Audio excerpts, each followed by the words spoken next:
Energy efficiency is using energy more wisely. It's not about suffering. It's not about taking cold showers and drinking warm beer. It's about obtaining the same level of services but using less energy while doing that.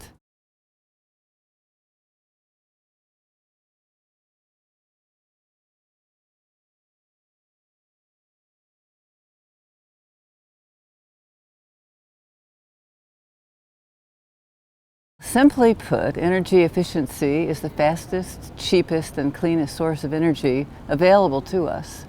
And because it's so fast, so cheap, there's so much of it, we're able to reduce the cost of energy consumption. And that translates into economic benefits, including job creation.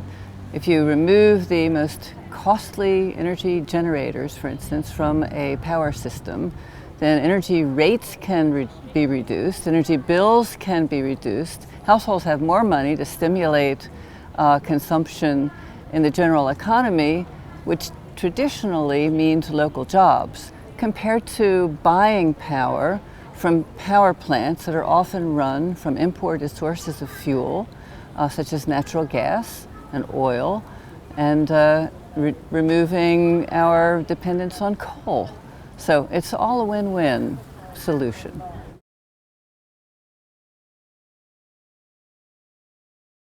The U.S. has decoupled economic growth from energy consumption. And one of the ways it's done this is through very rigorous appliance standards and building codes. We've taken a regulatory approach. We've outlawed, for instance, incandescent lamps, and we're now requiring a high level of efficiency for air conditioning, in commercial buildings, very appropriate for the weather today. So I think that that's been exemplary, but I don't want to fool you. We are not the best example. Even for codes and standards, I'd like to turn to Japan.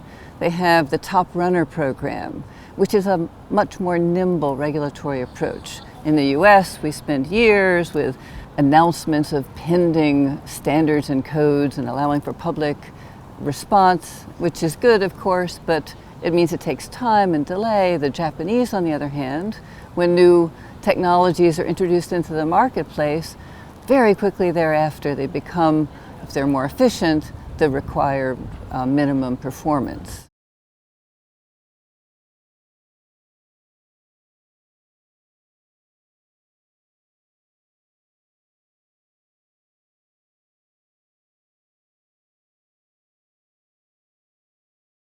So we all know that the sun doesn't always shine, and by the time the early evening comes around, you have everyone at home, peak demand is occurring, and yet the supply from solar is dropping.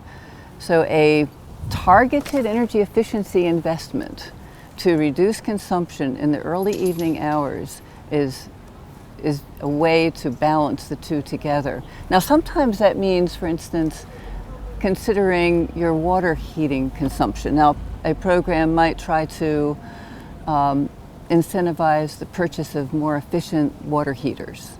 Or you might have a program that allows a third party to manage your water heating. So when the power grid needs to be supported, you can have that company use relays to cycle your water heater. You don't even know at home that your water heater is no longer heating in the peak hour of the afternoon. You still get your hot water, but the electricity consumption from water heating has been eliminated. So they worked well together, solar and efficiency.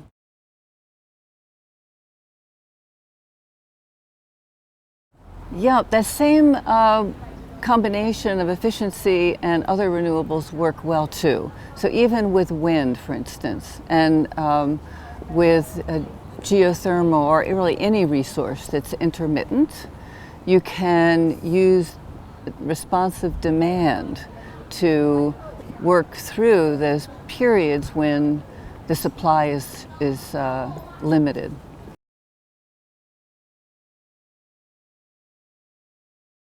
My key advice for decision makers and policymakers in the UK and elsewhere is, before they invest in that next large-scale power plant or energy facility, they consider if they might be able to manage energy demand through energy efficiency.